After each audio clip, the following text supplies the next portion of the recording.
নবী সাল্লাল্লাহু আলাইহি ওয়াসাল্লাম একদিন মসজিদে বসে আছেন। এই যে মিশকাতুল মাসাবি এই বইয়ের মধ্যে আছে হাদিসটা, সম্ভবত 2 নম্বর হাদিস, আর মুসলিম শরীফের 9 নম্বর হাদিস। নবী সাল্লাল্লাহু আলাইহি ওয়াসাল্লাম জীবনের শেষের দিকের ঘটনা, তিনি মসজিদে বসে আছেন। কোন মসজিদ?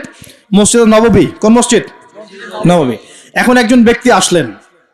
এই ব্যক্তির গায়ের জামাটা অত্যন্ত সাদা ধবধবা, চুলগুলো কুচকুচে কালো, এবং তাকে দেখে মুসাফির মনে হচ্ছে না, খুব টিপটাপ পরিপাটি একজন মানুষ ঢুকলেন, সুদর্শন। এসে নবী সাল্লাল্লাহু আলাইহি ওয়াসাল্লামের হাঁটুর সাথে হাঁটু লাগিয়ে দিয়ে বসে পড়লেন। যেমন করে আমরা আত্তাহিয়াতু লিল্লাহি ওই সময় বসি তাশাহুদের সময়, এইভাবে বসে তার 2 হাত নবী সাল্লাল্লাহু আলাইহি ওয়াসাল্লামের উরুর উপর রাখলেন। রেখে বলছেন, 4টা প্রশ্ন করছেন। কয়টা প্রশ্ন? প্রথম প্রশ্নই করছেন, ইয়া মুহাম্মদ, বলেন সাল্লাল্লাহু আলাইহি ওয়াসাল্লাম, আখবিরনি আনিল ইসলাম, হে নবী আমাকে ইসলাম সম্পর্কে বলুন। তখন নবীজি বলছেন, ইসলাম হচ্ছে আন তাশহাদা আল্লা ইলাহা ইল্লাল্লাহ ওয়া আন্না মুহাম্মাদান আবদুহু ওয়া রাসূলুহু। ইসলামের প্রথম বিষয় হচ্ছে তুমি আল্লাহই বিশ্বাস করবে, সাক্ষ্য দিবে আল্লাহ ছাড়া কোনো মাবুদ নাই, এবং মুহাম্মদ সাল্লাল্লাহু আলাইহি ওয়াসাল্লাম আল্লাহর বান্দা এবং রাসূল। এরপর আন তুকিমাস সালাহ, এরপর তুমি সালাত কায়েম করবে 5 ওয়াক্ত, ওয়া তুতিয়াজ যাকাত, তুমি যাকাত প্রদান করবে, ও তাসুম রমাদান, রমজান মাসে সওম বা রোজা রাখবে, এবং সামর্থ্য হলে তুমি হজ করবে। সামর্থ্য হলে হজ। এই 5টা হচ্ছে ইসলামের ভিত্তি। তখন যে প্রশ্ন করছে সেই ব্যক্তি বলছে, সাদাক্ত, আপনি সত্য বলেছেন। কি বলছেন? আপনি সত্য বলেছেন। তখন উমর রাদিয়াল্লাহু আনহু পাশ থেকে তিনি খুব অবাক হয়ে গেলেন। তিনি বলছেন, ফাআজিবনা লাহু, আমরা অবাক হলাম তার উত্তর শুনে। ইয়াসআলুহু ওয়া ইউসাদ্দিকুহু, সে নিজেই প্রশ্ন করলো আবার নিজেই উত্তর দিচ্ছে। নিজেই প্রশ্ন করলো ইসলাম কাকে বলে, আবার নিজেই বলছে সত্য বলেছেন আপনি। তার মানে কি উত্তর তার আগে থেকে জানা আছে? উত্তর তার আগে থেকে জানা আছে। তো সবাই অবাক হয়ে গেল। এরপর তিনি দ্বিতীয় প্রশ্ন করলেন এটা, ফাখবিরনি আনিল ঈমান, হে নবী আমাকে ঈমান সম্পর্কে বলেন। কি সম্পর্কে? ঈমান। এই যে গায়েব, গায়েব সম্পর্কে, ঈমান সম্পর্কে বলেন। কারণ ঈমান মানেই গায়েব। ঈমান মানে কি? গায়েব। দেখেন ঈমানের 6টা পিলার নবীজি বললেন। কয় পিলার? 6 পিলার নবীজি বলছেন। এখন ঈমান, আল ঈমান হচ্ছে আন তুমিনা বিল্লাহ, তুমি আল্লাহ বিশ্বাস করবে। কিসে বিশ্বাস করবে? আল্লাহ। দেখা যায়? আল্লাহকে দেখা যায়? আল্লাহ গায়েব না? গায়েব। ওয়া মালাইকাতিহি, আল্লাহর ফেরেশতা মণ্ডলীর প্রতি বিশ্বাস করবে। দেখা যায়? গায়েব না? আচ্ছা। ওয়া কুতুবিহি, আল্লাহ পাকের সমস্ত আসমানি কিতাবে বিশ্বাস করবে। কোরআন ছাড়া বাকিগুলো দেখা যায়? গায়েব না এগুলা? আচ্ছা। ওয়া রুসুলিহি, আল্লাহ পাকের সমস্ত রাসূলগণে বিশ্বাস করবে। দেখা গেছে রাসূল? আমরা কি আমাদের নবীকেও দেখেছি? এগুলো গায়েব না? গায়েব। ওয়াল ইয়াউমিল আখির, পরকালে বিশ্বাস করবে। পরকাল মানে মৃত্যুর পরের জীবন থেকে জান্নাত জাহান্নাম পর্যন্ত দেখেছি আমরা কেউ? এগুলো গায়েব না? গায়েব। ওয়া আন তুমিনা বিল কদরি খায়রিহি ওয়া শাররিহি, এবং তুমি তাকদীর বা ভাগ্যের ভালো মন্দে বিশ্বাস করবে। ভাগ্যকে দেখা যায়?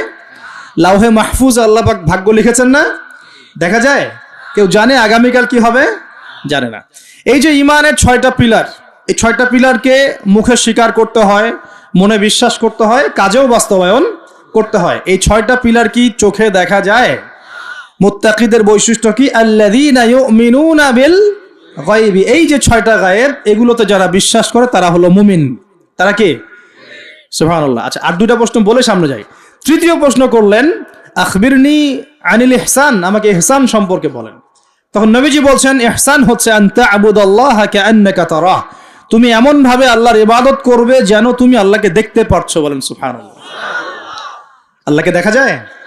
ওয়া ইল্লাম তাকুন তারাহ, তুমি যদি আল্লাহকে দেখতে না পারো, ফাইন্নাহু ইয়ারাক, তাহলে জেনে রাখবে আল্লাহ তোমাকে ঠিকই দেখছেন। দেখছেন না? এই কনসেপ্টটা, এই কনসিয়াসনেসের নাম হচ্ছে ইহসান, মানে আল্লাহকে হাজির নাজির জেনে ইবাদত করা। এই জিনিসটা যদি সবার ভিতরে থাকতো, কেউ কোনো দুর্নীতি করতে পারতো না, অন্যায় করতে পারতো না, কাউকে ঠকাতে পারতো না, সুদ খেতে পারতো না, ঘুষ খেতে পারতো না। কারণ সে ফিল করতো আর কেউ দেখুক না দেখুক আল্লাহ পাক আমাকে দেখছেন। এই জিনিসটা থাকলেই মানুষ পাপ থেকে দূরে থাকতে পারতো। আল্লাহ পাক আমাদেরকে ইহসান দান করুন বলি আমি। এটাই কিন্তু সুফিজমের একটা ভালো অংশ। অনেকে এটাকে সম্পূর্ণ বলেন যেটা প্রয়োজন নাই, হয়তো এরকম কথা আসে, কিন্তু এটা আধ্যাত্মিকত্বের দরকার আছে। এটা হলো ইহসান। এটাকে বলে ইহসানের মধ্য দিয়ে আল্লাহর মারিফত পাওয়া যায়। কি পাওয়া যায়? ইহসানের মধ্য দিয়ে আল্লাহর পরিচয়, আল্লাহর মারিফত পাওয়া যায়। যখন আপনি ফিল করবেন, বা আমি ফিল করতে পারবো যে আল্লাহ পাক আমাকে সবসময় দেখছেন, সবসময় আমার সাথে আল্লাহ পাক আছেন। সাথে আছেন মানে কি? আমার পাশে আছেন। আল্লাহ পাক তার জ্ঞান দিয়ে, তার ক্ষমতা দিয়ে সবকিছু দিয়ে আল্লাহ পাক আমাকে পরিবেষ্টন করে রেখেছেন, রাখেন নাই? তার দৃষ্টির বাইরে যাওয়ার ক্ষমতা আমার আছে? তার জ্ঞানের বাইরে যাওয়ার ক্ষমতা আছে? তার ক্ষমতার বাইরে যাওয়ার ক্ষমতা আমার আছে? অতএব এই হলো আল্লাহ কনসিয়াসনেস, যেটাকে আমরা বলি আল্লাহ কনসিয়াসনেস, মানে এহসান। আল্লাহ পাককে হাজির নাজির জেনে ইবাদত করা, এটা হলো এহসান। এটা ইবাদতের অনেক উঁচু স্তর। সবাই কিন্তু শুরুতেই এহসান অর্জন করতে পারে না। আমলের মধ্য দিয়ে, জিকিরের মধ্য দিয়ে, হ্যাঁ, তাহাজ্জুদের মধ্য দিয়ে, ভালো ভালো দান খয়রাত, দান সাদাকা, নামাজ, রোজা, হজ, যাকাত, বিভিন্ন আমলের মধ্য দিয়ে হৃদয় যখন পরিশুদ্ধ হয়, কলব যখন পরিশুদ্ধ হয়, আল্লাহওয়ালা মানুষের সোহবত পায়, আস্তে আস্তে দেখবেন তার মধ্যে আল্লাহর মারিফত চলে আসে। একবারে কিন্তু আসে না, একবারে আসে। এবং জিকির, বেশি বেশি আল্লাহর জিকির করতে হয়। জিকিরেই কলব কি হয়? তাজা হয়, পরিচ্ছন্ন হয়। আর জিকিরের সবচেয়ে শ্রেষ্ঠ জিকির হচ্ছে সালাত। সবচেয়ে শ্রেষ্ঠ জিকির কি? এটাই বলা যিকরুল্লাহি আকবার, এটা হচ্ছে আল্লাহ পাকের সবচেয়ে বড় জিকির। তারপরে অন্যতম বড় জিকির হচ্ছে কোরআন তেলাওয়াত করা। কি করা? কোরআন তেলাওয়াত। এরপরে তো আমাদের তাসবিহ, তাহলিল, জিকির, আজকারগুলো আছেই। তো আসুন, চতুর্থ প্রশ্ন নবীজি করছেন, নবীজিকে করা হচ্ছে ফাখবিরনি আনিস সাআহ। কে প্রশ্ন করছে? ওই ব্যক্তি জিবরাইল আলাইহিস সালাম মানুষের রূপ ধরে এসে প্রশ্ন করছেন। আর বলে রাখি, সাহাবীদের সামনে, সবার সামনে এই একবার মাত্রই তিনি মানুষের রূপ ধরে এসেছেন। সবার সামনে, সবার সামনে পাবলিকলি, নবীর সামনে পাবলিকলি, সাহাবীদের সামনে এই একবার তিনি সবার সামনে মানুষের রূপ ধরে এসেছেন। এটাকে বলে হাদিসে জিবরিল। তখন চতুর্থ প্রশ্ন তিনি করছেন, ইয়া মুহাম্মদ আখবিরনি আনিস সাআহ, আমাকে কিয়ামত সম্পর্কে বলেন। কি সম্পর্কে? কিয়ামত। দেখেন, 4টা মৌলিক প্রশ্নের একটা কিয়ামত সম্পর্কে। তার মানে 25% প্রশ্ন কিয়ামত সম্পর্কে। বুঝতে পারছেন? 4টা মৌলিক প্রশ্নের একটা কিন্তু কিয়ামত সম্পর্কে। কেন প্রশ্ন করলেন? কারণ সচেতনতা, সচেতন থাকা যায় যেন, কিয়ামতের সাইনগুলো দেখা গেলে, নিদর্শন দেখা গেলে সচেতন হওয়া যায় যেন, এজন্যে। হাত গুটিয়ে বসে থাকার জন্য না। প্রশ্ন করছেন কিয়ামত কবে হবে। নবীজি বলছেন, মাল মাসউলু আনহা বিআ'লামা মিনাস সাইল, এই বিষয়ে প্রশ্নকারী উত্তরদাতার চেয়ে বেশি জানে না। মানে উত্তরদাতা এবং প্রশ্নকারীর জ্ঞান এখানে আসলে সমান। এখানে কেউ জানে না কিয়ামত এক্স্যাক্টলি কবে হবে। কেউ কি জানে? জানে না। তখন তিনি আবার প্রশ্ন করছেন, 5 নম্বর প্রশ্ন। কত নম্বর? 5ম প্রশ্ন করছেন, ফাখবিরনি আন আমারাতিহা, তাহলে আমাকে কিছু আলামত বলে দেন। কি বলে দেন? এখন নবী সাল্লাল্লাহু আলাইহি ওয়াসাল্লাম অন্যান্য হাদিসগুলোতে অনেক আলামত বলেছেন, কিন্তু এই হাদিসে গিয়ে মাত্র 2টা আলামত বলছেন। কয়টা? মাত্র 2টা। আমি টুকটাক ক্ষুদ্র গবেষণা করে দেখেছি, বড় বড় যে আলামতগুলো আছে এগুলো বাদ দিয়ে ছোট ছোট যে আলামতগুলো আছে এগুলোকে এই 2টার মধ্যে ফেলে দেয়া যায়। এই 2টোর মধ্যেই ফেলে দেয়া যায়। এটা পরে বোঝাবো ইনশাআল্লাহ। তো নবীজি বলছেন মাত্র 2টো আলামত কিয়ামতের। কয়টা? একটা বলছেন তিনি, আনতালিদাল আমাতু রাব্বাতুহা, আনতালিদাল আমাতু রাব্বাতুহা, দাসী তার মনিবকে জন্ম দিবে। কি করবে? দাসী তার মনিবকে জন্ম দিবে। এবার দাসী কেমন করে মনিবকে জন্ম দেয়? দাসী বোঝেন কিনা? এখন তো দাসীর সিস্টেমটা নাই, আছে? এখন নাই, কিন্তু ইসলামে তো আছে, আছে না? আছে। দাসী মনিবকে জন্ম দিবে কিভাবে? এখানে 3টা ব্যাখ্যা পাওয়া যায়। একটা হচ্ছে যে পিতা মাতার সাথে শেষ জামানায় দাস দাসীর মতো আচরণ করা হবে। করা হচ্ছে কিনা? হচ্ছে না? অবশ্যই হচ্ছে। সম্পত্তির জন্য সন্তান পিতাকে হত্যা পর্যন্ত করছে কিনা? করছে না? এগুলো অহরহ হচ্ছে। জানি না আপনাদের অবস্থা কেমন। বড় বড় শহরগুলোর অবস্থা ভালো না। নীতি নৈতিকতা, সামাজিক মূল্যবোধ আস্তে আস্তে দিন দিন অবক্ষয় হচ্ছে না? হচ্ছে। এগুলো থেকে ফেরাবে কে? ইসলাম অন্য কিছু ফেরাতে পারবে? আসুন, দাসী মনিবকে জন্ম দিবে একটা ব্যাখ্যা হলো পিতা মাতার সাথে দাস দাসীর মতো আচরণ করা হবে, যেটা এখন হচ্ছে। বৃদ্ধাশ্রমের প্রয়োজন ছিল আগে, এখন দিন দিন বৃদ্ধাশ্রম বাড়ছে না? শেষ বয়সে গিয়ে আমাদের পিতা মাতারা একা হয়ে যাচ্ছে না?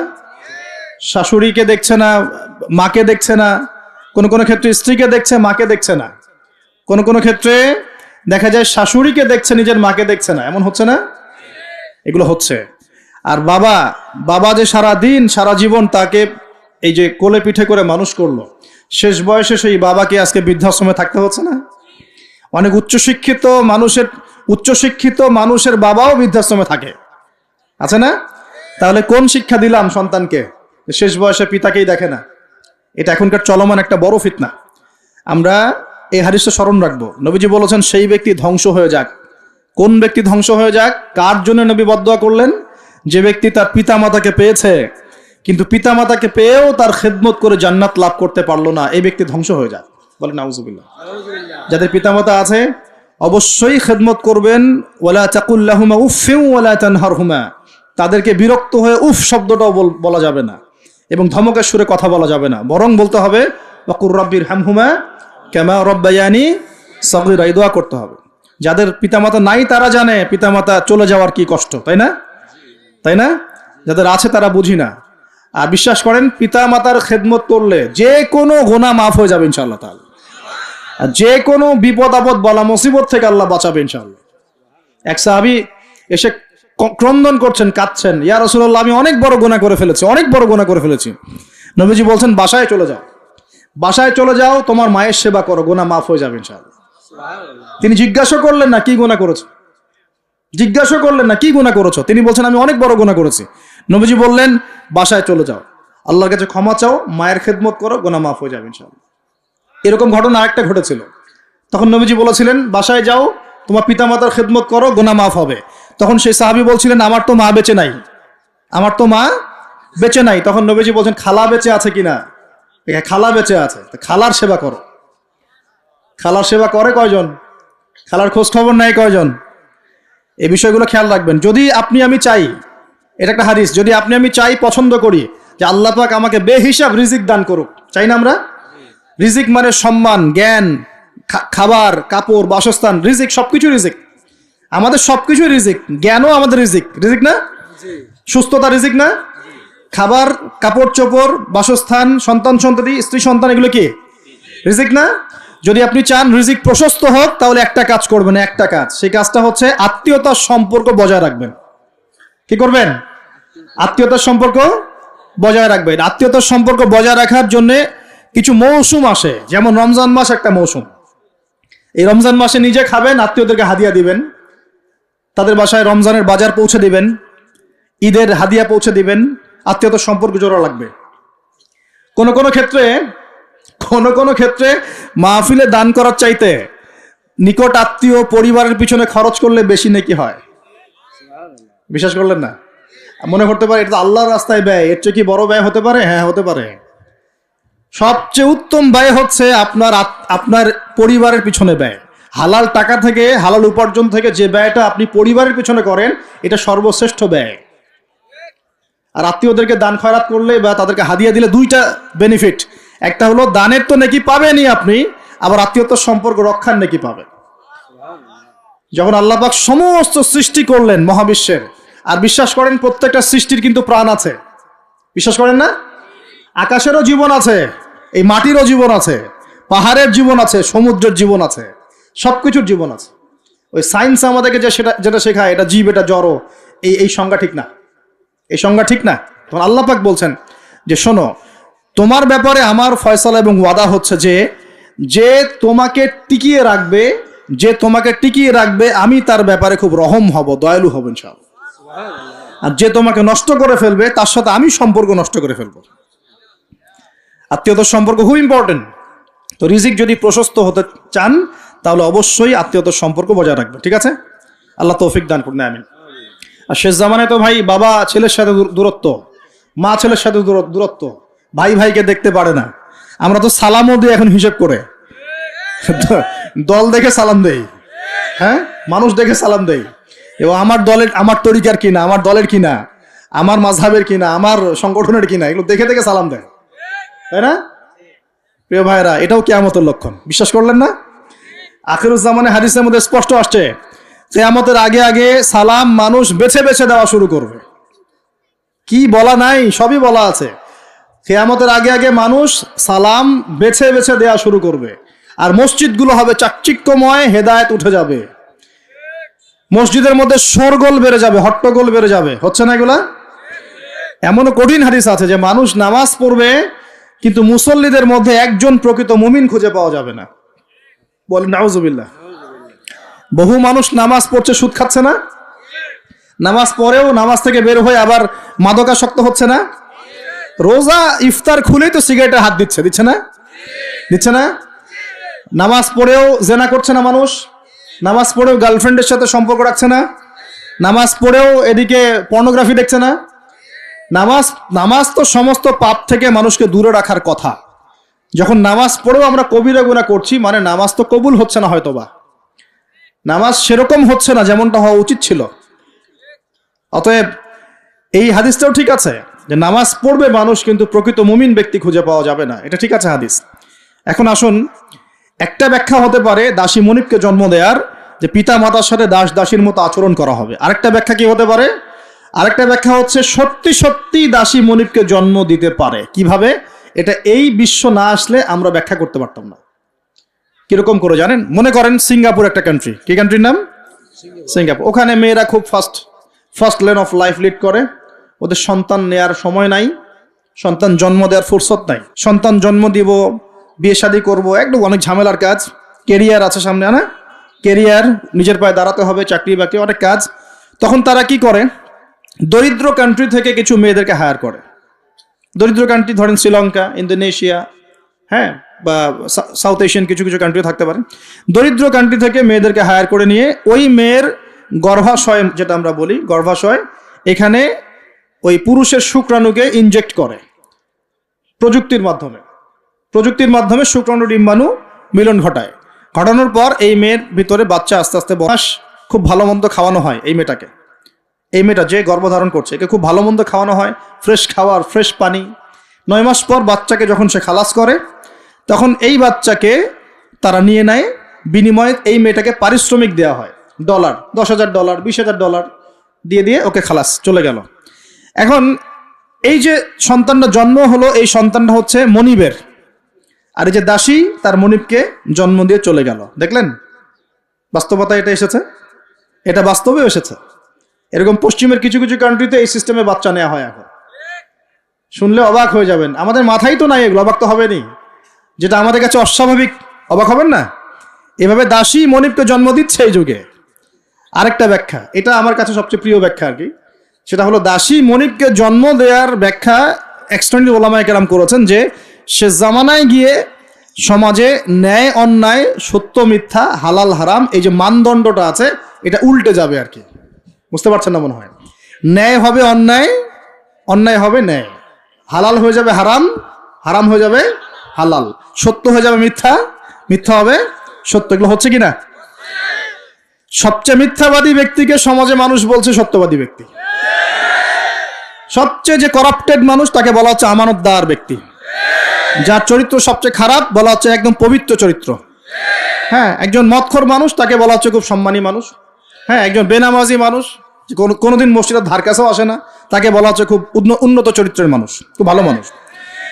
আর যারা সত্যিকারের সৎ, মুত্তাকি, পরহেজগার, তাদেরকে পদে পদে বাধা পেতে হচ্ছে। এখন হচ্ছে না?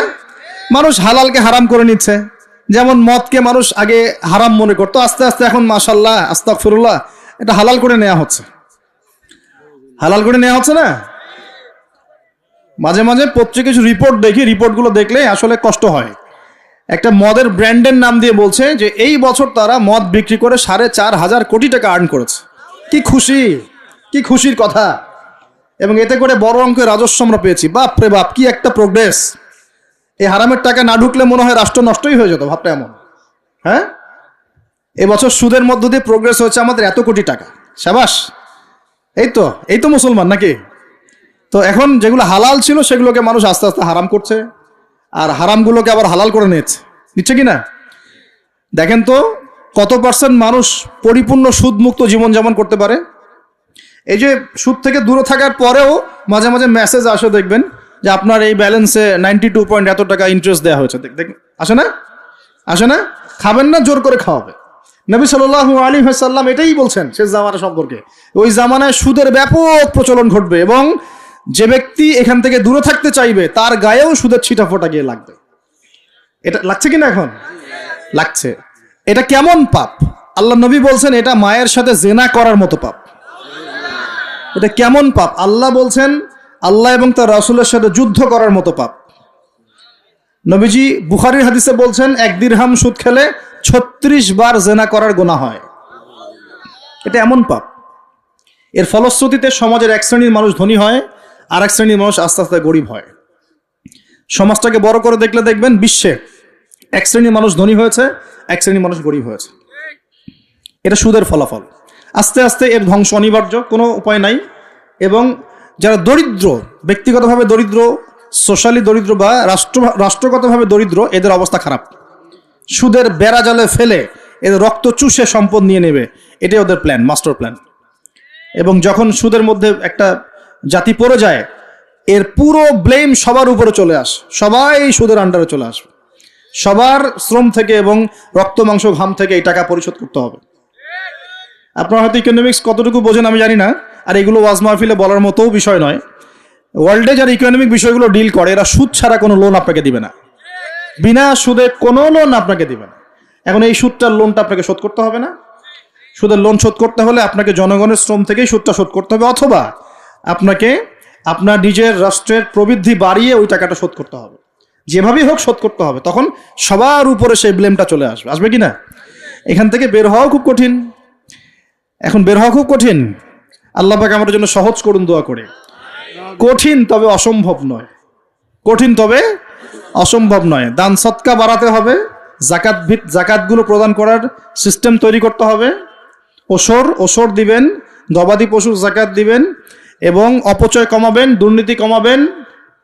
টাকার 2 নাম্বারই কমিয়ে দিলে এবং আমানতের খেয়ানত কমিয়ে দিলেই ইনশাআল্লাহ একটা জাতির জন্য আল্লাহ পাক আসমান এবং জমিনের বরকতের দরজা খুলে দেবে ইনশাআল্লাহ।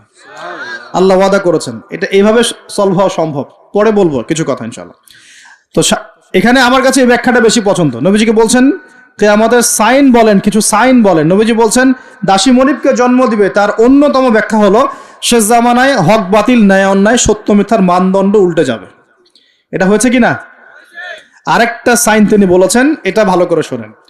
নবীজি বলছেন সাল্লাল্লাহু আলাইহি ওয়াসাল্লাম যে কিয়ামতের আগে আগে ওয়ান্তারাল হুফাতাল উরাতাল আলাতা রিয়া আশ-শাই ইয়াতাতাওয়ালুনা ফিল বুনিয়ান। নবীজি বলছেন কিয়ামতের অন্যতম নিদর্শন হবে সমাজের সবচেয়ে নিকৃষ্ট শ্রেণীর মানুষ। নিকৃষ্ট বলতে দরিদ্র, একদম দরিদ্র, যার পায়ে স্যান্ডেল পরার টাকা ছিল না, গায়ে জামা কেনার টাকা ছিল না। হুফাতাল উরাতাল আলাতা রিয়া আশ-শাই, রাখাল, রাখাল, রিয়া আশ-শাই মানে রাখাল, একদম রাখাল শ্রেণীর মানুষ। এরা কি করবে? ইয়াতাতাওয়ালুনা ফিল বুনিয়ান, এরা উঁচু উঁচু বিল্ডিং নির্মাণ করবে না, বরং উঁচু উঁচু বিল্ডিং নির্মাণের প্রতিযোগিতা করবে। কি করবে? এখানে নির্মাণ করা অর্থ, ইয়াতাতাওয়ালুনা মানে কিন্তু বানানো না, মানে কি করা? কম্পিটিশন করা, প্রতিযোগিতা। আপনার 10 তলা, আমার 11, আপনার 12, আমার 13, আপনার 15, আমার 20। এই যে ইয়াতাতাওয়ালুনা ফিল বুনিয়ান, এই যুগটা চলছে না এখন? এই যুগটা কি 200-300 বছর আগে ছিল? তাহলে বুঝতে পারছি না সময় কাছাকাছি। এটা বোঝার জন্য কি পিএইচডি করার দরকার আছে? চোখ কান খুললেই তো দেখা যায়। ইয়াতাতাওয়ালুনা ফিল বুনিয়ান, কারা করবে? ধনীরা না, ধনীরা প্রতিযোগিতা করবে না, বলা হচ্ছে একদম দরিদ্র মানুষরা প্রতিযোগিতা করবে। এখন উত্তর দেন তো দেখি, কিভাবে গরিব মানুষ এরকম বিল্ডিং নির্মাণের প্রতিযোগিতা করতে পারে? হ্যাঁ, সুদ খাইলে। আরেকটা হচ্ছে অন্যের সম্পদ আত্মসাৎ করতে পারলে। এই দুইটা অপশন, হয় সুদ খাবে অথবা অন্যের সম্পদ গ্রাস করবে। মানে 1 নাম্বার পদ্ধতিতে করা সম্ভব না, 2 নাম্বারই করতে হবে। ঠিক আছে? আরেকটা অপশন হচ্ছে যদি গুপ্তধন পান, যদি মাটি থেকে গুপ্তধন বের হয়। হ্যাঁ, গুপ্তধনও বের হয় তো, আল্লাহ পাক তো ধন দিয়েছেন মুসলিমদেরকে, দেন নাই? ওই যে মধ্যপ্রাচ্যের কান্ট্রিগুলো দেখবেন, আজকে থেকে 60-70 বছর আগে তাদের অবস্থা দেখবেন, তারা বেদুইনের মতো জীবনযাপন করত। তারপরে 60-70 বছর হলো যে পেট্রোলিয়াম বের হয়েছে, ব্ল্যাক গোল্ড, যেটাকে আমরা বলি ব্ল্যাক অয়েল, ব্ল্যাক গোল্ড। মানে এই পৃথিবীতে সোনা দিয়ে এখন এক্সচেঞ্জ করা যায় না, এই পৃথিবীতে পেট্রোলিয়াম দিয়ে এক্সচেঞ্জ করা হয় ডলারের সাথে। এটাকে বলা হয় petro dollar monetary system, petrol এবং ডলার। তো এই পেট্রোলিয়ামটা হচ্ছে এখনকার গোল্ডের মতো দামি জিনিস। এটা যখন থেকে তারা পেয়েছে, তারপর থেকে দেখেন বিল্ডিং, কারো 50, কারো 60, কারো 100, কারো চলছে, হচ্ছে না? অথচ আজকে থেকে 50 বছর আগেও অবস্থা এমন ছিল না। ইয়াতাতাওয়ালুনা ফিল বুনিয়ান, আর কি বাকি আছে কিয়ামতের আলামত বলেন? আর কি বলবো? এই দুটোর মধ্যেই সব পড়ে যাবে। এবার এই ব্যক্তি উঠলেন, কোন ব্যক্তি? ওই যে জিবরাইল আলাইহিস সালাম এবার উঠে চলে যাচ্ছেন, আর সবাই চুপচাপ বসে আছেন। মানে অনেক সময় হয় না, খুব চুপ করে সব বসে থাকে, সাইলেন্স, পিন ড্রপ সাইলেন্স। এবার নবী সাল্লাল্লাহু আলাইহি ওয়াসাল্লাম নিজে বলছেন ইয়া ওমর, হে ওমর, আতাদরি মান ইসাইল, তুমি কি জানো এই ব্যক্তিকে যে প্রশ্ন করলো, কে চলে গেল প্রশ্ন করে? তখন নবীজিকে ওমর রাদিয়াল্লাহু আনহু বলছেন, আল্লাহু ওয়া রাসূলুহু আ'লাম, আল্লাহ এবং তার রাসূলই ভালো জানেন এই ব্যক্তিকে। নবীজি বলছেন, ইন্নাহু জিবরিল, এই ব্যক্তি হচ্ছে জিবরাইল আলাইহিস সালাম। সুবহানাল্লাহ। আতাকুম ইউআল্লিমুকুম দীনাকুম, তিনি এসেছিলেন তোমাদেরকে তোমাদের দ্বীন ইসলাম শেখাতে। তিনি এসেছিলেন তোমাদেরকে তোমাদের দ্বীন শেখাতে। কেন আসছেন তাহলে? দ্বীন শেখাতে। তাহলে দ্বীনের প্রশ্ন কয়টা বের হলো? ইসলাম কাকে বলে, ঈমান কাকে বলে, ইহসান কাকে বলে, কিয়ামত কবে হবে। তাহলে দ্বীনের পড়াশোনার মধ্যে কিয়ামতের আলামতগুলো পড়তে হবে না? এটা 25% হলো না? নবীজি বলে দিলেন আমি তো জানি না কবে কিয়ামত হবে, আবার প্রশ্ন করলেন তাহলে আলামত বলেন। কেন? কারণ সচেতনতা। এখান থেকে আমাদের টপিক কোনটা? এই যে মুমিন পেয়েছেন, মুমিনের সংজ্ঞা কয়টা পিলারে বিশ্বাস করতে হবে? পিলারগুলো বলেন। আল্লাহে বিশ্বাস 1, 2 নাম্বার ফেরেশতা মণ্ডলীতে বিশ্বাস, 3 নাম্বার আসমানি কিতাব সমূহে বিশ্বাস, 4 নাম্বার নবী রাসূলগণে বিশ্বাস, 5 পরকালের জীবনে বিশ্বাস, আর 6 তাকদীর ভাগ্যের ভালো মন্দে বিশ্বাস। এই 6টা কি গায়েব কিনা? এখন একটু বোঝেন বর্তমান বিশ্বের সাথে আমাদের সংঘর্ষ কোথায়, একটু বোঝেন এবার। আমরা ইমানদার হতে হলে এই 6টা বিষয় বিশ্বাস করতেই হবে, না হলে কেউ মুমিন হতে পারবে না। আর এই 6টা বিষয় কি চোখে দেখা যায়, স্পর্শ করা যায়, পরীক্ষাগারে পরীক্ষা করা যায়, কোনো যুক্তি বিজ্ঞান দর্শন দিয়ে কোনো সিদ্ধান্তে আসা যায় না। আমরা এগুলো বিশ্বাস করি আল্লাহর ওহীর জ্ঞানের আলোকে। কিসের আলোকে? আল্লাহ পাক বলেছেন, রাসূল বলেছেন, বাস বিশ্বাস করি। এখানে আমরা কোনো যুক্তি বিজ্ঞান দর্শনের ধার ধারি না দাঁড়িয়ে। আচ্ছা, কিন্তু এখনকার পশ্চিমা শিক্ষা ব্যবস্থা, যার ছোঁয়া এখন পুরো বিশ্বেই লেগে গেছে, প্রায় অলমোস্ট এভরি কান্ট্রিতে, তাদের জ্ঞানতাত্ত্বিক একটা সংজ্ঞা আছে, দর্শন আছে। কি সেটা? তারা পরীক্ষা নিরীক্ষা, যুক্তি বিজ্ঞান দর্শন এর বাইরে কোনো কিছুকেই তারা সিদ্ধান্ত হিসেবে গ্রহণ করবে না, জ্ঞান হিসেবে গ্রহণ করবেন না। তারা পানিকে বিশ্বাস করে, পরীক্ষা করে দেখবে যে হাইড্রোজেন অক্সিজেন মিলে পানি হয়, এটা বিশ্বাস করলো, ঠিক আছে। তারা কঠিন তরল বায়বীয় পদার্থে বিশ্বাস করে, তারা চাঁদে বিশ্বাস করে, তারা মঙ্গল গ্রহে বিশ্বাস করে, ইত্যাদি ইত্যাদি। কিন্তু তারা এই চাঁদ, মঙ্গল গ্রহ, মহাবিশ্বের স্রষ্টাকে বিশ্বাস করে না, কারণ তাকে দেখা যায় না। আমি কি বোঝাতে পারছি পার্থক্য কোন জায়গায়? তারা এটা বিশ্বাস করে যে হ্যাঁ, বিগ ব্যাং, মহাধুম করে একটা বিস্ফোরণ হলো আর মহাবিশ্ব সৃষ্টি হয়ে গেল, এটা ওরা বিশ্বাস করে। এই বিস্ফোরণ যে আল্লাহ পাক ঘটিয়েছেন এটাতে বিশ্বাস করবে না। বুঝতে পারছেন না মনে হয়? তারা বিশ্বাস করে যে হ্যাঁ, এই যে পানি খাচ্ছি, পানি একটা জিনিস, তরল পদার্থ খাচ্ছি, কিন্তু এই পানি যে কেউ সৃষ্টি করেছেন এটাতে তারা বিশ্বাস করবে না। তারা মনে করে হাইড্রোজেন অক্সিজেন মিলে পানি হয়, কে সৃষ্টি করলো সেটা তিনি বিশ্বাস করবে না। এটাকে আমরা ফিলোসফির ভাষায় বলি এপিস্টিমোলজি। কি বলি? খুব কঠিন শব্দ। এপিস্টিমোলজি মানে হলো জ্ঞান তত্ত্ব। কি তত্ত্ব? ওদের জ্ঞান তত্ত্ব হচ্ছে যে পরীক্ষা নিরীক্ষা পর্যবেক্ষণ ছাড়া কোনো জ্ঞান নেওয়া যাবে না। কিন্তু আমরা দেখি আল্লাহকে আমরা পরীক্ষাগারে পরীক্ষা করতে পারবো, ফেরেশতাকে পারবো, জিন জাতি, আমাদের আত্মা, রূহ, কবরের আযাব, জান্নাত জাহান্নাম, হ্যাঁ ওই যে কবরের ফেরেশতা আসবে, প্রশ্নোত্তর, হ্যাঁ ওই যে কিয়ামতের মাঠে সূর্য নেমে আসবে, ঘামবে মানুষ, হ্যাঁ তারপরে যে আগের নবী রাসূলগণ, আগের আসমানি কিতাব, তাকদীর ভাগ্য, আগামীকাল কি হবে, এগুলোকে পরীক্ষাগারে প্রমাণ করতে পারবেন। এই কারণেই তারা আমাদের এই ধর্মীয় কনসেপ্টে বিশ্বাস করে না। আমি কি বুঝতে পারছি কেন বিশ্বাস করে না? ওদের সাথে আমাদের জ্ঞানতাত্ত্বিক আদর্শের দর্শনে পার্থক্য আছে। এখন এই কারণেই তারা যেহেতু স্রষ্টায় বিশ্বাস করে না, এখন মানুষের সৃষ্টি তত্ত্ব দিতে হবে, একটা দিতে হবে না? কেমন করে মানুষ সৃষ্টি হলো, কোত্থেকে আসলো, কেমন ছিল আমাদের আদিম পুরুষরা, দিতে হবে কিনা? এই কারণে বিভিন্ন মতবাদ তারা দিয়েছে, এই অ্যামিবা থেকে, ওই কোষ থেকে, অমুক থেকে, তমুক থেকে, এর মধ্যে একটা দিয়েছে ওই যে বিবর্তন থেকে। দেখেন নাই? আচ্ছা, এগুলো এমনি এমনি না, কারণ ওদের দর্শনটা চাপিয়ে দেওয়ার জোরপূর্বক চেষ্টা করা হচ্ছে এখানে, আর কিছু না। এখানে যে বিশ্বাস করে যে আমাদের একজন স্রষ্টা আছেন আল্লাহ রাব্বুল আলামিন, এবং তিনি প্রথম সৃষ্টি করেছেন আদম আলাইহিস সালামকে, তাকে নাম জ্ঞান শিক্ষা দিয়েছেন, তার পাজর থেকে হাওয়া আলাইহিস সালামকে সৃষ্টি করেছেন, জান্নাতে রেখেছেন, পরীক্ষা নিয়েছেন, শয়তান প্রলুব্ধ করেছে, তাই না? তারপর আমরা দুনিয়াতে চলে এসেছি, আমরা এসেছি জান্নাত থেকে পৃথিবীতে, এবং আমাদের পিতা, আদি পিতা আদম আলাইহিস সালাম এই কনসেপ্ট যে বিশ্বাস করে, তার কি বিবর্তনের প্রয়োজন আছে? আর যেহেতু ওরা এই কনসেপ্টে বিশ্বাস করে না, এই কারণে একটা সৃষ্টি তত্ত্ব দেওয়ার খাতিরে এইসব মতবাদ দিয়ে দিয়েছে। মতবাদ দেয়, দেখ, মত প্রকাশ করে করুক, সেটা বুঝলাম, স্বাধীনতা আছে, কিন্তু জোর করে চাপিয়ে দিতে হবে কেন? যারা অমুসলিম সমাজ বা যারা নাস্তিক, যারা পশ্চিমা সভ্যতার সংস্কৃতির ধারক বাহক, তারা এগুলো বিশ্বাস করে করুক। একজন মুসলিম তো করে না, করে? মুসলিম সমাজের মানুষ কি করে? তাহলে মুসলিম সমাজের মানুষকে এগুলো পড়াতে হবে কেন? এই জায়গাটাই তো সমস্যা। আমরা কি চাপিয়ে দিচ্ছি কোনো কিছু? যে আপনার ঘাট ধরে ইসলাম কবুল করো, এরকম কথা কেউ বলে? আমরা কি করি? আমরা কোরআন সুন্নাহ থেকে সত্যটা স্পষ্ট করি। যার ইচ্ছা হয় সে ইসলাম কবুল করবে, যার ইচ্ছা হয় সে করবে না। লাকুম দীনুকুম ওয়ালিয়া দিন, তোমার দিন তোমার জন্য, আমাদের দিন আমার জন্য। তোমরা যদি কোরআন সুন্নাহ মেনে নাও, আত্মসমর্পণ করো, ইনশাআল্লাহ তোমরা জান্নাতে যাবে, ইনশাআল্লাহ তোমরা আমাদের ভাই হয়ে যাবে। যদি না করো, তোমাদের কবর তোমাদের, তোমাদের তোমাদের পরকাল তোমাদের, এগুলোর সাথে আমাদের কোনো সম্পর্ক আছে? তো জোর করে মুসলিমরা কখনো চাপিয়ে দেয় না, কিন্তু মুসলিমদের উপরে এখন জোর করে এগুলো চাপিয়ে দেওয়া হচ্ছে। এগুলো তো বিশ্বাস করলে কিন্তু ঈমান থাকবে না, থাকবে? কেউ যদি বিশ্বাস করে আল্লাহ মানুষ থেকে মানুষ সৃষ্টি করেন নাই, অন্য কোনো প্রাণী থেকে করেছেন, তাহলে ঈমান থাকবে?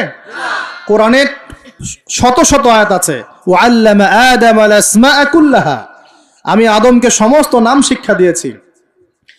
ওয়াইজ ক্বালা রাব্বুকা লিল মালায়েকা ইন্নী জাঈলুন ফিল আরদি খলিফা, আমি স্মরণ করো হে নবী সে সময়ের কথা, আমি ফেরেশতাদেরকে বললাম যে আমি পৃথিবীতে আমার খলিফা পাঠাবো। আমরা হচ্ছে এই দুনিয়া আল্লাহর খলিফা, সুবহানাল্লাহ। আমরা হচ্ছে এই দুনিয়াতে কার খলিফা? আল্লাহর খলিফা। আমরা এই দুনিয়ার অধিবাসী নই, আমরা জান্নাত থেকে এখানে এসেছি। আমরা জান্নাতে ছিলাম, কেন চলে আসলাম? শয়তান ওই যে আমাদেরকে প্রলুব্ধ করেছিল। সূরা তাহা পড়বেন, আল্লাহ পাক ওখানে বলেছেন, শয়তান গিয়ে আদম আলাইহিস সালামকে বলছিল, ইয়া আদম, হে আদম, আল আদুল্লুকা, আমি কি তোমাকে বলে দিব, জানাবো কি, আলা শাজারাতিল খুলদি ওয়া মুলকিন লা ইয়াবলা, এমন গাছের কথা বলবো যার কাছে গেলে বা যার ফল খেলে তুমি রাজত্ব পাবে, চিরস্থায়ী রাজত্ব পাবে এবং কোনোদিন মরবে না। এই দুটো টোপ দিয়েছে, রাজত্ব পাবে, অমরত্ব পাবে। এক পর্যায়ে ওয়াসওয়াসা দিতে দিতে দিতে দিতে একদিন আমাদের পিতা সেখানে চলে গেলেন। ফাকালা মিনহা, সেখান থেকে তারা দুজন খেয়ে ফেললো। কোথা থেকে খেলো? ওই গাছের কাছ থেকে তারা খেয়ে ফেললো। ফাবাদাত লাহুমা সাওআতুহুমা, এবং তাদের গায়ের যে জামা ছিল জান্নাতের পোশাক, এটা ধাপাস করে খুলে পড়ে গেল। নাউযুবিল্লাহ। জান্নাতে সবার সামনে আমাদের পিতামাতাকে কে নগ্ন করে দিল? শয়তান। তাহলে এখন দুনিয়ায় যারা আমাদেরকে নগ্ন করতে চায়, এরা কার অনুসারী বলেন? বুঝতে পারছেন না? একই মিশন না? একই মিশন। আচ্ছা, এরপর আল্লাহ পাক বললেন তোমরা আর এখানে থাকতে পারবে না। আলাম আকুল লাকুমা ইন্না শাইতানা লাকুমা আদুউম মুবিন, আমি কি তোমাদের দুজনকে বলি নাই, আদম হাওয়া, যে শয়তান হচ্ছে তোমাদের প্রকাশ্য শত্রু? তখন তারা বললেন রব্বানা যালামনা আনফুসানা, বলেন রব্বানা যালামনা আনফুসানা ওয়া ইল্লাম তাগফির লানা ওয়া তারহামনা লানাকুনান্না মিনাল খাসিরিন। এই দোয়া করলেন, আল্লাহ মাফ করে দিলেন, আলহামদুলিল্লাহ। কিন্তু দুনিয়া আর জান্নাতে থাকা হলো না। কুল নাহবিতু মিনহা জামিআ, আল্লাহ বলছেন আমি বললাম তোমরা সবাই নেমে যাও। কোথায় নেমে যাও? পৃথিবীতে নেমে যাও। তার মানে পৃথিবী আগে ছিল না পরে সৃষ্টি করা হয়েছে? পৃথিবী আগেই ছিল। পৃথিবী কি আগে থেকেই ছিল? কুল নাহবিতু মিনহা জামিআ ফাইম্মা ইয়াতিয়ান্নাকুম মিন্নি হুদান, তোমরা নেমে যাও পৃথিবীতে একসাথে, আর তোমাদের কাছে আমার পক্ষ থেকে প্রত্যেক যুগে যুগে হেদায়েত আসবে। কি আসবে? এই যে তাওরাত হেদায়েত ছিল না? তাওরাত, জাবুর, ইনজিল সব হেদায়েত ছিল। ঠিক ওই সিলসিলাতেই এসেছে কি? আল কোরআন। ফামান তাবিআ হুদায়া, যারা আমার হেদায়েত মেনে নিবে, ফালা খাউফুন আলাইহিম ওয়ালা হুম ইয়াহজানুন, তাদের কোনো ভয় নাই, কোনো দুশ্চিন্তা নাই। যে জান্নাত থেকে এসেছো ওখানে ফিরে যাবে ইনশাআল্লাহ তাআলা। আমরা এসেছি পৃথিবীতে জান্নাত থেকে, এখানে পরীক্ষা দিচ্ছি, উদ্দেশ্য আবার সেই জান্নাতেই ফিরে যাওয়া। আমরা এখানে থাকতে আসি নাই তো, থাকতে আসছি। আমরা এখানে আসছি জান্নাত থেকে, ফিরে যাব কোথায়? ইনশাআল্লাহ জান্নাতে, ইনশাআল্লাহ জান্নাতে। আর জান্নাতীদের 120 কাতার হবে। কত কাতার? 120 কাতার। তার মধ্যে 80 কাতার হবে উম্মতে মুহাম্মাদি, বলেন সুবহানাল্লাহ। আর এই উম্মতে মুহাম্মাদির মধ্যে আরো 70,000 স্পেশাল মানুষ আছে। কত হাজার? যারা বিনা হিসেবে, বিনা আযাবে ডাইরেক্ট জান্নাতে যাবে ইনশাআল্লাহ। তবে অন্য একটা হাদিসে আসছে যে প্রত্যেক হাজারের সাথে আরো 70,000। তবে শর্ত কঠিন। কিরকম শর্ত? সাহাবীরা বসে ডিসকাস করছেন কে হতে পারে তারা। কেউ বলছেন তারা হয়তো প্রথম দিকের মুসলিমরা হবেন, কেউ বলছেন তারা হয়তো মুজাহিদরা হবেন, কেউ বলছেন তারা বদর যুদ্ধের সাহাবীরা হবেন ইত্যাদি। তখন নবী সাল্লাল্লাহু আলাইহি ওয়াসাল্লাম আবার চলে আসলেন, ব্যাক করলেন। ব্যাক করে বলছেন তোমরা কি এই বিষয়ে কি বিষয়ে কথা বলছিলে? তখন সাহাবীরা বললেন আমরা তো ডিসকাস করছিলাম যে কারা হতে পারে সেই 70,000। নবীজি বললেন শোনো, ওই 70,000 মানুষ, এক নাম্বার ওই 70,000 মানুষ পাখি উড়িয়ে ভাগ্য গণনা করে না। প্রথম কাজটা কি? মানে তারা ইসলাম এত কঠিনভাবে পালন করে যে পাখি উড়িয়ে ভাগ্য গণনা বা হাত দেখা, রাশিফল, এরকম শিরিকের ধার কাছেও নাই তারা, শিরিকের ধার কাছেও নাই। 2 নাম্বার, তারা আগুনের শেকা বা উল্কি দিয়ে, এই ট্যাটু আছে না, ট্যাটু উল্কি আঁকে আগুন দিয়ে, এই ধরনের ট্যাটু উল্কি তারা আঁকে না শরীরের মধ্যে। এইসব কুলক্ষণে সুলক্ষণে তারা বিশ্বাস করে না। 3 নাম্বার, তারা অবৈধ ঝাড়ফুঁক করে না, অবৈধ ঝাড়ফুঁক করে না। বৈধ ঝাড়ফুঁক করা যাবে, সূরা ফাতিহা পড়ে ঝাড়ফুঁক করা যাবে, সূরা ফালাক নাস ইখলাস পড়ে পড়া যাবে, আয়াতুল কুরসি পড়ে পড়া যাবে, কোরআন হাদিস দিয়ে ঝাড়ফুঁক করা যাবে। কিন্তু অবৈধ কিছু ঝাড়ফুঁক আছে না, তান্ত্রিক কবিরাজদের কাছে মানুষ করে, এগুলো করা যাবে না। আর 4 নাম্বার হচ্ছে তারা সর্বাবস্থায় এক আল্লাহর উপরে তাওয়াক্কুল করে, ভরসা করে, আল্লাহর প্রতি তাওয়াক্কুল করে। এরা হচ্ছে সেই 70,000 মানুষের মতো থাকবে ইনশাআল্লাহ। এক সাহাবী দাঁড়িয়ে বললেন, ওয়াকাশা দাঁড়িয়ে বলছেন যে ইয়া রাসূলুল্লাহ, আমার জন্য দোয়া করেন, আমি যেন সেই 70,000-এর মধ্যে থাকতে পারি। নবীজি বললেন, হ্যাঁ তুমি 70,000-এর মধ্যে একজন, যাও। এরপর আরো 2 জন সাহাবী দাঁড়িয়ে গেলেন, আমার জন্য দোয়া করেন। নবীজি বললেন, না, ওয়াকাশা অগ্রগামী হয়েছে। এভাবে সবার জন্য দোয়া করতে থাকলে দরজা কি হতো? বন্ধ হয়ে যেত। তো এই দরজা খোলা আছে। এই যুগের মানুষও হতে পারে, হতে পারে না? যে ব্যক্তি শিরক করে না, আল্লাহ ভরসা করে, কোন রকম কুলক্ষণে বিশ্বাস করে না, ইসলাম পরিপূর্ণরূপে পালন করে, ইনশাআল্লাহ তাআলা আল্লাহ চাইলে তাদেরকে আল্লাহ পাক 70,000-এর মধ্যে আশ্রয় দিবেন, অংশ দিবেন ইনশাআল্লাহ তাআলা। তো আমরা বলছিলাম যে আমরা কোত্থেকে আসছি ভাই? জান্নাত থেকে। কোথায় যাব? ইনশাআল্লাহ। এর মাঝখানে শয়তানের পথ রয়েছে কিছু, শয়তানের ফিতনা। কি ফিতনা? শয়তান চায়, শয়তান কিন্তু ওয়াদা করে আসছে, চ্যালেঞ্জ করে আসছে আল্লাহর কাছে। কি করছে? চ্যালেঞ্জ। শয়তান কি চ্যালেঞ্জ করছে জানেন? শয়তান চ্যালেঞ্জ করছে যে রব্বি, শয়তান বলছে রব্বি মানে হে আমার রব। শয়তান কিন্তু আস্তিক, শয়তান কিন্তু আস্তিক, শয়তান কিন্তু আল্লাহকে বিশ্বাস করে। সে বলছে রব্বি, হে আমার রব, আনজিরনি, আমাকে অবকাশ দিন, ইলা ইয়াউমি ইউবআসুন, কিয়ামত দিবস পর্যন্ত অবকাশ দিন। আল্লাহ বলছেন ফাইন্নাকা মিনাল মুনজারিন, যাও তোমাকে অবকাশ দেওয়া হলো। কিয়ামত পর্যন্ত সময় আল্লাহর কাছে এমন বড় কিছু নয়, খুব সামান্য। এবার সে বলছে রব্বি ফাবিমা আগওয়াইতানি, হে আল্লাহ, যে আদমের জন্য আজকে আমাকে জান্নাত থেকে বের করে দেয়া হলো সিজদা না করার কারণে, লা আকুদান্না লাহু সিরাতাকাল মুস্তাকিম, ওই আদমকে জাহান্নামে নেয়ার জন্য আমি সরল পথে ওত পেতে বসে থাকব। বসে থাকে না শয়তান? সুম্মা লাআতিয়ান্না মিন বাইনি আইদিহিম, খুব ভালো করে জায়গাটা বোঝেন প্রিয় ভাইরা। শয়তান চ্যালেঞ্জ করে বলছে সুম্মা, এর পরে আমি আসব আদম সন্তানের সামন থেকে। কোত্থেকে? এই সামন থেকে মানে অর্থ হচ্ছে দুনিয়া, মানে আপনাকে দুনিয়ার সমস্ত ফিতনা এসে প্রলুব্ধ করে রাখবে। কারণ দুনিয়া চোখের সামনে দেখা যায় না, দেখা যায়। দুনিয়ার অভাবের ধোঁকা দিবে, বেকারত্বের ধোঁকা দিবে, হতাশা, এইটা সেইটা, স্বামী স্ত্রীর ফিতনা, পরিবারের ফিতনা, সামাজিক ফিতনা, আপনাকে দুনিয়ার এই ফিতনা এসে ব্যস্ত রাখবে, রাখে না? এটা হচ্ছে সামন থেকে আসা। ওয়ামিন খালফিহিম, পিছন থেকে আসবো। পিছন থেকে মানে আপনাকে পরকাল সম্পর্কে হতাশ করে দিবে, এবং পরকাল সম্পর্কে আপনাকে কুধারণা সৃষ্টি করবে, এবং পরকাল সম্পর্কে আপনার মধ্যে একটা গাফেলতি সৃষ্টি করে দিবে যে পরকাল না, পরে দেখা যাবে। হ্যাঁ, পিছনে কি আছে? পরকাল না? পিছনটা পরকাল। তো পরকাল আসবে যখন, তখন দেখা যাবে। হ্যাঁ, বৃদ্ধ হলে তখন তওবা করে নিব, এখনো কি তাড়াহুড়ার কি আছে, পরে দেখা যাবে শেষ বয়সে। এরকম করে আপনাকে ভুলিয়ে ভালিয়ে রাখবে পিছন থেকে। আবার হতাশ করে দিবে, আমার পরকালে আমার জান্নাত হবে না, আমি তো এত আমল করতে পারি নাই, হ্যাঁ আমার কি হবে, আমার আত্মহত্যা ছাড়া কোনো পথ নাই। এভাবে হতাশ করে ফেলবে আপনাকে পিছন থেকে। সুম্মা লাআতিয়ান্না মিন বাইনি আইদিহিম ওয়া মিন খালফিহিম, সামন থেকে আসবো, পিছন থেকে আসবো, ওয়া আন আইমানিহিম, ডান দিক থেকে আসবো। ডান দিক মানে কি?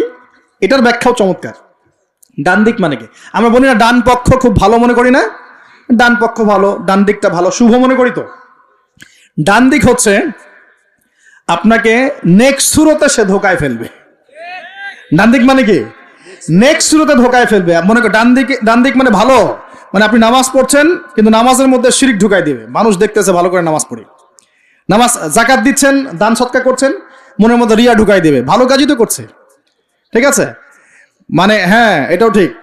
ওই যে হালাল প্রেমের দিকে উদ্বুদ্ধ করার চেষ্টা করবে। ডান নেক্সট সুরতে ধোকা, নেক্সট সুরতে।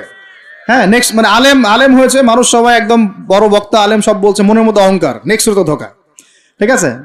বা মনে হচ্ছে যে এক ভাইয়ের গীবত তহমত সমালোচনা করাকে সে দিনের পথে সংগ্রাম মনে করছে, নেক্সট সুরতে ধোকা। হ্যাঁ, এক ভাইয়ের সমালোচনা করা, গীবত করা, তার চরিত্র উদ্ধার করে ফেলা, এটাকে সে মনে করছে যে দিনের জন্যই করছে। ঠিক আছে, নেক্সট সুরতে ধোকা, নেক্সট সুরতে ডান দিক থেকে মানে কি নেক্সট সুরতে আপনাকে ধোকায় ফেলে দিবে। ফেলছে না? ফেলছে। কিন্তু এটা কিন্তু ডেঞ্জারাস। এটা কাদের জন্য? এটা আবেদ মানুষদের জন্যই, যারা আল্লাহকে মানে, রাসূলকে মানে, চেষ্টা করে দিনের পথে চলার জন্য, এদেরকে সে ডান দিক থেকে আসবে আর কি।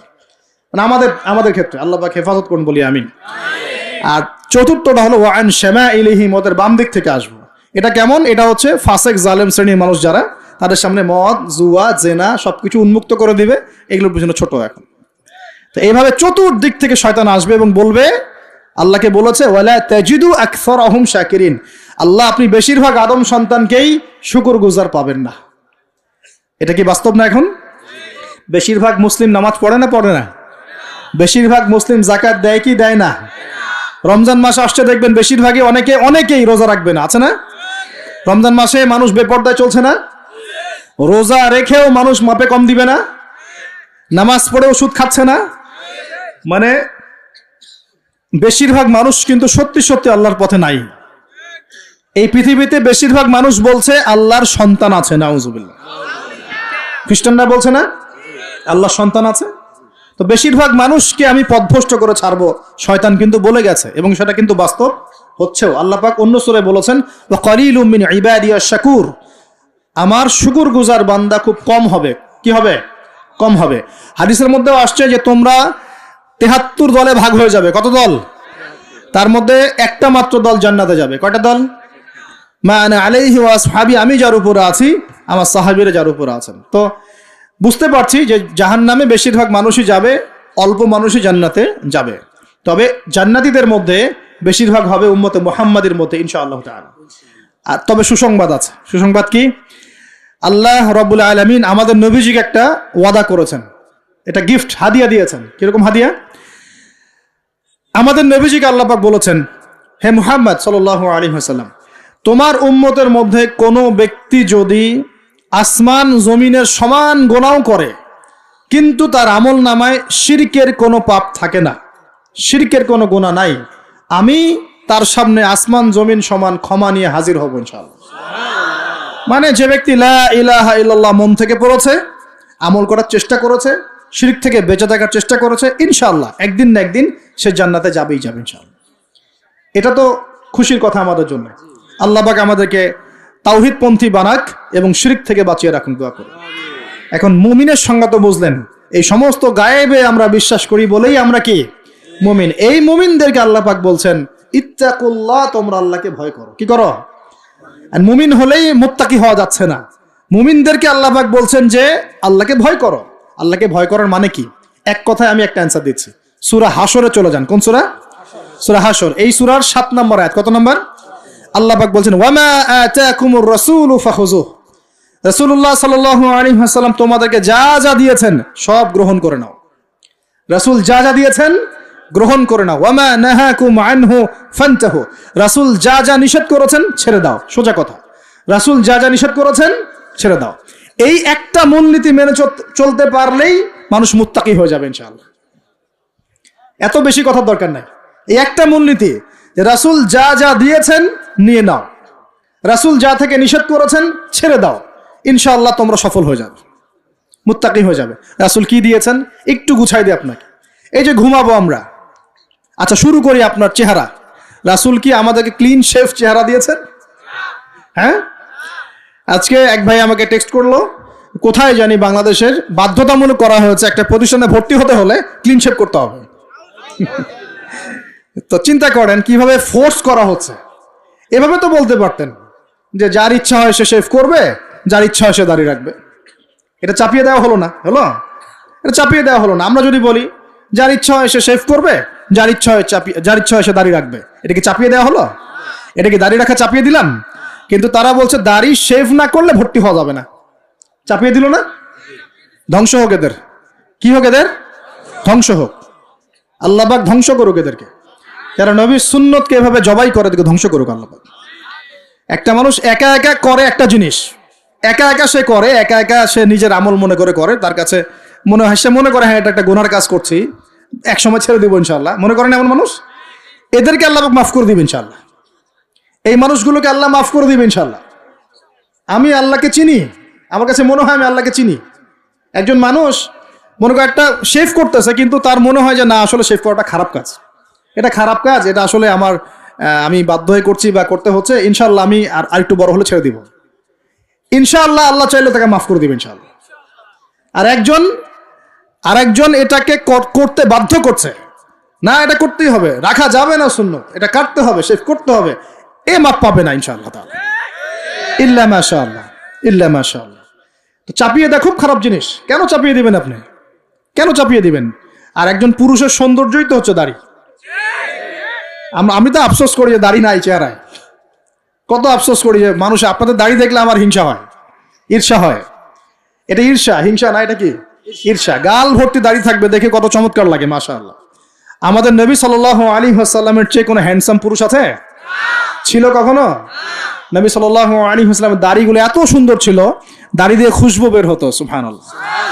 এমনিতেই দাড়িতে মেহেদি না দিয়েই দাড়ি একটু ব্রাউন রঙের দাড়ি ছিল, মেহেদি দেওয়া লাগতো না, এমনি ব্রাউন কালার দাড়ি। বুঝতে পারছেন না মনে হয়? অনেক টকটকা ফর্সা মানুষ ছিলেন তিনি। আমাদের একদম উপর লেভেল থেকে শুরু করে বাথরুমের টয়লেট পর্যন্ত সব এখন পশ্চিমা কালচারে চলছে। কোন কোন জায়গায় এমন টয়লেট দেখা যায় যে দাঁড়ায়ও পেশাব করার বুদ্ধি নাই, দেখেন নাই মনে হয়? একটা তো স্টেনজা করতে হয় বা পায়ে ভর দিয়ে। কোন পায়ে? এখন এই যে ইংলিশ কমোডে আপনি বা পায়ে ভর দিয়ে কেমনে করবেন বলেন দেখি, কিভাবে সুযোগ আছে? আর পাবলিক টয়লেট যদি হয় তাহলে ওটাতে বসলে কাপড় এগুলো পাক থাকবে? ওটাতে নামাজ হবে? চিন্তা করেন তো, এটা সূচিবায়ু হয় না? আচ্ছা, সব জায়গায় পশ্চিমা সভ্যতা ঢুকে গেছে এখন, সব জায়গায়, বাথরুম থেকে শুরু করে একদম ওই বিশ্ব পরিচালনা পর্যন্ত সব ওদের শূন্যতা চলছে। আর কিছু দেখলাম যে এরকম কিছু বোল বা বাটির মতো রেখে দিয়েছে, ওখানে দাঁড়ায় দাঁড়াই ধরে ধরে করতে হবে। হ্যাঁ, এখন দেখা যায় কোনো মানুষের হাইট 6 ফুট, কোনো মানুষের 5 ফুট, কোনো মানুষের 4 ফুট। এখন যদি ম্যাচ না করে, এখন কি করবে? পাপ যদি ঠিক না হয় কি করবে? চিন্তা, এগুলো দেখেন নাই মনে হয়? দেখবেন, ঘুরতে থাকেন। আল্লাহ পাক কি বলেছেন? সিরু ফিল আরদ, জমিনে বিচরণ করো, ঘোরো, জমিন ঘুরে দেখো, ফানজুর, দেখো কাইফা কানা আকিবাতুল মুকাদ্দিবিন, আল্লাহর বিধান যারা অস্বীকার করেছে ওদের কি পরিণতি হয়েছে দেখো। ঘুরতে বলেছেন আল্লাহ পাক। তো দেখেন আমাদের সব সুন্নত গুলো কেন জানি আস্তে আস্তে ওইদিকে চলে যাচ্ছে। আল্লাহ পাক বাঁচাক আমাদেরকে। চেহারা থেকে শুরু হবে, আপনার কথাবার্তা, আপনার চাল চলন, আপনার আকীদা, পোশাক পরিচ্ছদ, বাথরুম, পরিবার, আপনার ব্যবসা, আপনার ইবাদত, জিকির আজগার, তাসবিহ তাহলিল, সমাজ পরিচালনা এবং রাষ্ট্র পরিচালনা পর্যন্ত প্রত্যেকটা কাজ নবী সাল্লাল্লাহু আলাইহি ওয়াসাল্লামের সুন্নত মতো করার পাক্কা নিয়াত করতে হবে। কতটুকু পারি না পারি আল্লাহ দেখবেন, কিন্তু চেষ্টা করতে হবে ইনশাআল্লাহ। ব্যক্তি পর্যায়ে তো পারবো নাকি? এখানে তো আমাকে কেউ ফোর্স করবে না, করবে? আমি যদি দাড়ি ছেড়ে দেই, কারো কিছু বলার আছে? আপনি যদি হালাল খান, কেউ কিছু ফোর্স করবে আপনাকে? আপনি নামাজ ঠিক মতো পড়েন, রোজা রাখেন, তাসবিহ তাহলিল করেন, জিকির আজগার করেন, আপনার পরিবারে পর্দা কায়েম করেন, কেউ কি ফোর্স করবে আপনাকে? উপরের লেভেলে হয়তো আমরা ইম্পোজ করার ক্ষমতা আমাদের নাই, ওটা পরে। আগে ব্যক্তি জীবন ঠিক করেন, আগে ব্যক্তি জীবন ঠিক করেন, পরিবার ঠিক করেন, আপনার অর্থনীতি ঠিক করেন। ইনশাআল্লাহ তাআলা আল্লাহ পাক আমাদেরকে প্রকৃত মুত্তাকি বানিয়ে দিবেন ইনশাআল্লাহ। আল্লাহ বলছেন প্রকৃত মুত্তাকি হও। কেমন করে আল্লাহকে ভয় করো? হাক্কা তুকাতি, ভয় করার মতো ভয় করো। ভয় করার মতো ভয় মানে কি? জীবনের কিছু অংশে ইসলাম পালন করব, বাকি অংশে করব না, এমন? নাকি জীবনের প্রত্যেকটা ক্ষেত্রে ইসলাম পালনের চেষ্টা করব? কোনটা? জীবনের প্রতিটা ক্ষেত্রে আল্লাহ পাক আমাদের সবাইকে ইসলাম পালন করার তৌফিক দান করুন। আল্লাহকে ভয় করো, ভয় করার মতো করে ভয় করো। আরেকটা কথা বলেছেন আল্লাহ পাক, ওয়ালা তামুতুন্না ইল্লা ওয়া আনতুম মুসলিমুন, পরিপূর্ণ মুসলিম না হয়ে মৃত্যুবরণ। পরিপূর্ণ মুসলিম কি জিনিস? যে ব্যক্তি বেপর্দায় চলে, এক মহিলা, আবার মাশাআল্লাহ নামাজও পড়ে, পরিপূর্ণ মুসলিম হলো কি? একজন ব্যক্তি 5 ওয়াক্ত নামাজি মাশাআল্লাহ, কিন্তু টেবিলের নিচ দিয়ে ঘুষ নিচ্ছে, পরিপূর্ণ মুসলিম হলো? একজন ভাই রোজাদার, মাশাআল্লাহ রোজা রেখেছেন, কিন্তু রোজা রেখে ব্যবসা করছেন, মাপে কম দিচ্ছেন, পরিপূর্ণ মুসলিম হলো?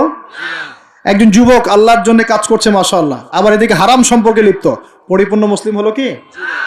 পরিপূর্ণ মুসলিমের সংজ্ঞা বোঝানোর জন্য কোনো ব্যাখ্যার প্রয়োজন নাই। পরিপূর্ণ মুসলিম মানে উদখুলু ফিস সিলমি কাফা, তোমরা ইসলামের হুকুম আহকামকে পরিপূর্ণরূপে গ্রহণ করো, ইসলামে পরিপূর্ণরূপে প্রবেশ করো, বাস। এখন একসাথে কি সব আমল করা যায়? যায় না, কিন্তু চেষ্টা তো করা যায় নাকি? আমরা শুরু করি, আমরা চেষ্টা করি, ব্যক্তি পর্যায় থেকে শুরু করি, পরিবারটা ঠিক করার চেষ্টা করি, হালাল খাওয়ার চেষ্টা করি, ইবাদত বাড়িয়ে দেই, দিনের জ্ঞান অর্জন করি, ওলামায়ে কেরামের সোহবতে থাকি, আল্লাহর জিকির বাড়িয়ে দেই, ইনশাআল্লাহ তাআলা আল্লাহ পাক অনেক বড় জায়গায়ও নিয়ে যাবে ইনশাআল্লাহ তাআলা। আল্লাহ পাক আমাদের সবাইকে এই আয়াতটা বোঝার তৌফিক দান করুন বলি। আর আমাদের সবাইকে আল্লাহ পাক পরিপূর্ণ মুমিন হওয়ার তৌফিক দান করুন, ইমানের 6 পিলারের উপর বিশ্বাস করার তৌফিক দান করুন, এটাকে মুখে স্বীকার করার তৌফিক দান করুন, কাজেও বাস্তবায়ন করার তৌফিক দান করুন। আল্লাহ পাক আমাদেরকে পরিপূর্ণ মুত্তাকি বানিয়ে দেন, আল্লাহকে ভয় করার মতো করার তৌফিক দান করেন এবং পরিপূর্ণ মুসলিম হওয়ার তৌফিক আল্লাহ পাক দান করেন। তাহলে 2টা এক্সাম্পল দিয়ে আমি শেষ করব। পরিপূর্ণ মুসলিমের এক্সাম্পল আল্লাহ পাক দিয়েছেন ইব্রাহিম আলাইহিস সালামের মতো। কোথায়? ইব্রাহিম আলাইহিস সালামের স্ত্রীকে এবং সন্তানকে আল্লাহ পাক বলছেন রেখে আসো ওই মক্কার জনমানব শূন্য জায়গায়। ওই মক্কায় কোনো মানুষ ছিল? কোনো খাবার, কোনো পানি? ইব্রাহিম আলাইহিস সালাম কি বলেছিলেন আল্লাহ আমি কেন তাকে এখানে রেখে আসবো, কি যুক্তি এর পিছনে, কি লজিক, কি সায়েন্স? বলেছিলেন নাকি আল্লাহ পাক বলেছেন বাস আমল করেছেন? সামি'না ওয়া আতা'না, শুনলাম মানলাম, শুনলাম মানলাম, শুনলাম মানলাম, এর নাম ইসলাম। কোনো প্রশ্ন করা যাবে না। প্রত্যেকটা প্রশ্নের উত্তর আছে ঠিকই, প্রতিটা প্রশ্নের উত্তর ঠিকই আছে, কিন্তু সব উত্তর বোঝার জ্ঞান আল্লাহ পাক আমাকে দেন নাই। নামাজ যে আল্লাহ পাক পড়তে বলেছেন, নামাজ পড়লে আমরা পরকালে জান্নাতে যাব ইনশাআল্লাহ, ইনশাআল্লাহ নামাজ পড়ার মধ্য দিয়ে আমাদের সমাজের ঐক্য হবে ইত্যাদি অনেক ব্যাপার আছে। আপনার ফিজিক্যালও অনেক উপকার আছে, নামাজ পড়লে শারীরিক অনেক উপকারও আছে, কিন্তু সবকিছু তো আর ব্যাখ্যা করার প্রয়োজন নাই। আল্লাহ বলেছেন করো, নিশ্চয়ই এর মধ্যে কল্যাণ আছে, ব্যাস। আল্লাহ বলেছেন জাকাত দাও, জাকাত দিতে আল্লাহ বলেছেন দিতে হবে। এটা কেন দিব? আল্লাহ কি অন্যকে খাওয়াতে পারেন না? আমাকে খাওয়াতে হবে কিনা? এত যুক্তি তর্কের দরকার নাই। আল্লাহ পাক জাকাত দিতে বলেছেন, নিঃসন্দেহে এর পিছনে অর্থনৈতিক সমৃদ্ধি আছে। আল্লাহ বলেছেন রমজান মাসে রোজা রাখো, এটা এটা এটা রাখলে আধ্যাত্মিক অর্জন হবে, তাকওয়া অর্জন হবে। আমরা রমজান মাসে তারাবি পড়ি, ইবাদতের মৌসুম, কোরআন খতম দেই, আমরা জিকির করি, অন্যকে ইফতার করাই, জাকাত দেই, সদকাতুল ফিতর দেই, কত ইবাদত করি রমজান মাসে।